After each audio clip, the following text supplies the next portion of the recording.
പമ്പയുടെ കൈവഴിയായി കടപ്ര പഞ്ചായത്തിലെ ആലന്തുരത്തിൽ നിന്നും തുടങ്ങി നിരണം പഞ്ചായത്തിൽ കൂടി ഒഴുകുന്ന നദിയാണ് കോലറയാർ.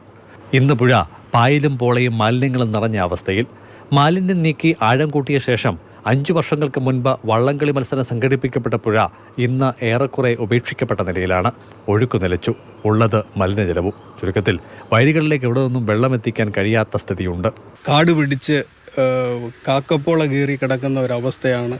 അതുപോലെ തന്നെ കോഴിമാലിന്യങ്ങളെ മറ്റു വേസ്റ്റുകളും എല്ലാം കൊണ്ട് ഈ കോലറയാറ്റിലേക്ക് തട്ടുന്ന ഒരവസ്ഥയാണ്. ജനങ്ങൾ പരാതി നിരണം ഗ്രാമപഞ്ചായത്തിൽ കൊടുത്തിട്ടും ഇതുവരെയായിട്ട് യാതൊരുവിധ നടപടിയും ഉണ്ടായിട്ടില്ല.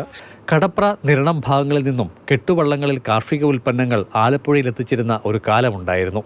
യാത്രാവള്ളങ്ങളും കോലറയാറിലൂടെ പോയിട്ടുണ്ട്. മരക്കാലുകളെല്ലാം വീണ്ടും കോലറയാറ്റിലേക്ക് ഇടിഞ്ഞു വീണ് ഗതാഗത യോഗ്യമല്ലാതെ കിടക്കുകയാണ്. അതുകൊണ്ട് വെള്ളം പോലും കോലറയാറ്റിലോട്ട് കയറുന്നില്ല. കടൽപ്പുറത്ത് മണ്ണടിഞ്ഞിരിക്കുന്ന പോലാണ് ഇപ്പോൾ കോലറയാറ്റിൻ്റെ ഫ്രണ്ടിൽ മണ്ണടിഞ്ഞിരിക്കുന്നത്. അതുകൂടെ നീക്കം ചെയ്യാനുള്ള ഒരു സാഹചര്യം ഈ ഗവൺമെൻറ് ഉണ്ടാക്കി തരണമെന്നാണ് എനിക്ക് പറയാനുള്ളത്. കോലറയാറിലെ ഒഴുക്ക് നിലച്ചതോടെ പാടശേഖരങ്ങളിലേക്ക് വെള്ളം എത്തിക്കേണ്ട അനുബന്ധ കൈത്തോടുകൾ പലതും പറ്റി. നദിയിലെ മത്സ്യസമ്പത്ത് നശിച്ചു. കോലറയാറിലെ മാലിന്യങ്ങൾ നീക്കി സംരക്ഷിക്കുന്നതിന് നടപടി തേടി ജനപ്രതിനിധികളെ സമീപിക്കാനാണ് പാടശേഖര സമിതികളുടെ തീരുമാനം. മാതൃഭൂമി ന്യൂസ്, പത്തനംതിട്ട.